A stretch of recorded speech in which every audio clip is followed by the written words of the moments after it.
Parliament ನಡೀತಾ ಇದೆ. ಅದರ ಸಲುವಾಗಿ ನಾನು ಮತ್ತೆ ಮುಖ್ಯಮಂತ್ರಿಗಳ ಜೊತೆಯಲ್ಲಿ ಸುಮಾರು 9 ಸಚಿವರು ಬಂದಿದ್ವಿ. ಬೇರೆ ಬೇರೆ ಇಲಾಖೆಗಳಿಗೆ ಸಂಬಂಧಪಟ್ಟಂತ ಒಂದು 60 ಪ್ರಸ್ತಾವನೆಗಳು ಕೇಂದ್ರ ಸರ್ಕಾರದಲ್ಲಿ ಇದೆ. ಅದನ್ನ ನಮ್ಮ ಮಂತ್ರಿಗಳು ಹಾಗೆ ನಮ್ಮ ಅಧಿಕಾರಿಗಳು ಅದನ್ನು ಮೂವ್ಮೆಂಟ್ ಮಾಡ್ತಾ ಇದ್ದಾರೆ. ಆದರೂ ಕೂಡ ಇಲ್ಲಿ ಇರ್ತಕ್ಕಂಥ ನಮ್ಮ ರಾಜ್ಯದ ಮಂತ್ರಿಗಳು ಹಾಗೆ ನಮ್ಮ ಲೋಕಸಭಾ ಸದಸ್ಯರು ಲೋಕಸಭೆಯಲ್ಲಿ ಏನಾದರೂ ಚರ್ಚೆ ಆದಂಥ ಸಂದರ್ಭದಲ್ಲಿ ಅವರಿಗೆ ಮಾಹಿತಿ ಇರಲಿ ಅಂತ ಕೆಲವು ಮಾಹಿತಿಗಳನ್ನ ಕೂಡ ಅವ್ರಿಗೆ ಕೊಟ್ಟಿದೆ.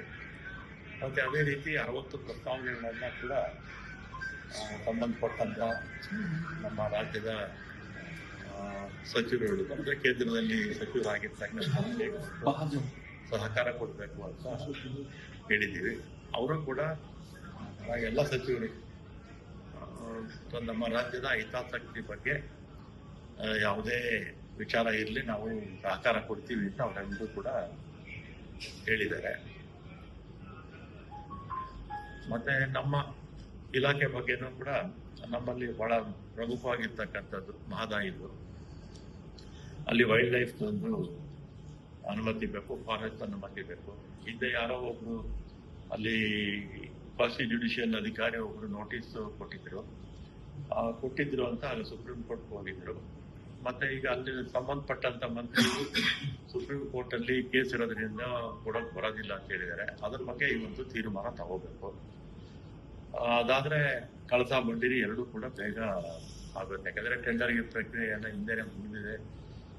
ಅದೊಂದು ಬಹಳ ಮುಖ್ಯವಾಗಿರ್ತಕ್ಕಂಥದ್ದು. ಮತ್ತೆ ಎರಡನೇದಾಗಿ ಈ ಮೇಕೆದಾಟು ಬಗ್ಗೆ ಬಹಳ ಕ್ಲಾರಿಟಿ ಇದೆ.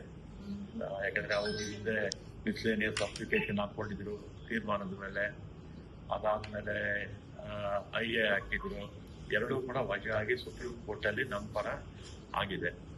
ಪ್ರಾರಂಭ ಮಾಡೋದಕ್ಕೆ ಏನು ಸಮಸ್ಯೆಗಳಿಲ್ಲ. DPR ಸಬ್ಮಿಟ್ ಮಾಡಿದ್ವಿ. ಸ್ವಲ್ಪ ಮೈನರ್ ಚೇಂಜಸ್ ಇತ್ತು, ಅದನ್ನ ಮಾಡಿ ನಾವು ಕಳಿಸ್ತೀವಿ. ಮತ್ತೆ ನಿನ್ನೆ ಅದೇ ವಿಚಾರವಾಗಿ ಅನ್ಬಮಣಿ ರಾಮದಾಸ್ ಅವರು ಒಂದು ಪ್ರಶ್ನೆ ಕೇಳಿದ್ರು.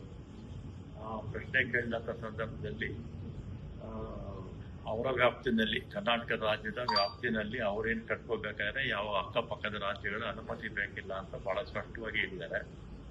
ಅದರಿಂದ ಮೇಕೆದಾಟು ಒಂದು ನಮ್ಮ ಪ್ರಾಜೆಕ್ಟು ಆದಷ್ಟು ಬೇಗ ಕ್ಲಾರಿಟಿ ಸಿಗುತ್ತೆ, ಅದರ ಅನುಮತಿ ಸಿಗುತ್ತೆ.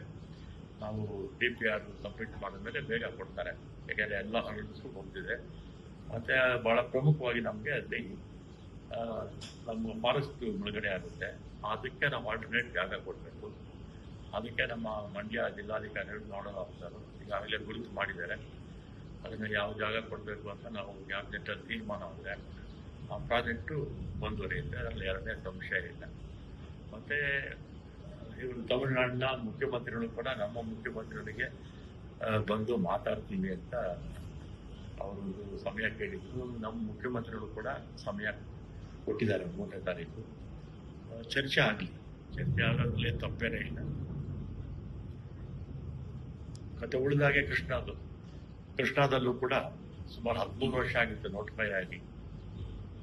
13 ವರ್ಷ ಆದರೂ ಕೂಡ ಕೋರ್ಟು ಆಂಧ್ರ ಪ್ರದೇಶ ತೆಲಂಗಾಣದ ಕೇಸ್ ಹಾಕೊಂಡಿದ್ದು.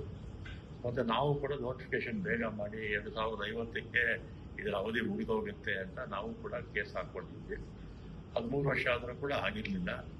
ಈಗ ನಿನ್ನೆ ಕೇಸ್ ಇದ್ದಂಥ ಸಂದರ್ಭದಲ್ಲಿ 3 ಜನರ ಒಂದು ಬೆಂಚು ಕಾನ್ಸ್ಟಿಟ್ಯೂಟ್ ಮಾಡ್ತಾ ಇದ್ದಾರೆ. ಮಾಡಿ ಸೆಪ್ಟೆಂಬರಿಂದ ಹಿಯರ್ ಮಾಡ್ತೀವಿ ಅಂತ ಸುಪ್ರೀಂ ಕೋರ್ಟಲ್ಲಿ ತೀರ್ಮಾನ ತಗೊಂಡಿದ್ದಾರೆ. ಅದರ ಬೇಗ ಸೆಪ್ಟೆಂಬರ್ ಅಂದರೆ ಅಕ್ಟೋಬರ್ ನವೆಂಬರಲ್ಲಿ ಈ ವರ್ಷದ ಅಂತ್ಯಕ್ಕೆ ಬಹುತೇಕ ಕೇಸು ತೀರ್ಮಾನ ಆಗಿ ಆಮೇಲೆ ಒಂದು ತೀರ್ಪು ಬಂದರೆ ನಾವು ಗೇಟ್ ಎತ್ತರ ಮಾಡುವಂಥದ್ದು. ಗೇಟ್ ಎತ್ತರ ಆದಮೇಲೆ ರೈತರಿಗೆ ಪರಿಹಾರ ಕೂಡ ಪ್ರಾರಂಭ ಮಾಡಿದೀವಾಗಲೇ.